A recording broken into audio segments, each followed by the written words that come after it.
వడ్డీ డబ్బులు ఎప్పుడు ఇస్తావురా? ఏంది ఇది ఆస్తి పేపర్లా? చదవండి.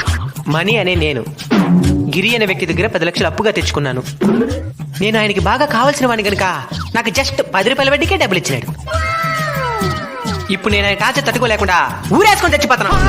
నెక్స్ట్ ఇంకా హైలైట్ ఉంటాడు. అది కోర్టు వారికి ఇదే నా మనవి. నేను ఏ విధంగా అయితే ఊరేసుకొని తెచ్చుకున్నానో ఆయన కూడా అదే విధంగా ఊరేసం పేయండి. నేను డబ్బుల కోసం వచ్చినాను అనుకున్నావు కదా? కాదు, ఎట్టుండవో చూసి పోదామని వచ్చినా. చూసినావు కదా, బయలుదేరు. ఎందుకంటే ఆయన్ని ఈ విధంగా చేస్తున్నారు? 10 రూపాయల వడ్డీ కట్టేంత స్తోమతం అనుకుంటే అప్పు తీసుకోవాల్సినంత పరిస్థితి ఎందుకు ఏర్పడుతుందో చెప్పు. పరిస్థితులు బాగాలేక డబ్బు అప్పుగా తెచ్చుకుంటాం. ఈ డబ్బుతో ఆ పరిస్థితుల్ని బాగు చేద్దాం అనుకుంటాం. కానీ ఈలోపే ఈ అప్పే పెను ప్రమాదంగా మారిపోతా ఉంది. ఒకటి డబ్బు కట్టేంత సమయమైనా ఇవ్వాలి, లేదా వడ్డీ డబ్బులైనా తగ్గించాలి. ఇలాంటి వారి టార్చర్ వల్ల ఎంతమంది చనిపోతున్నారో తెలుసా? మనిషికి ఆశ ఉండాలి గాని అత్యాశ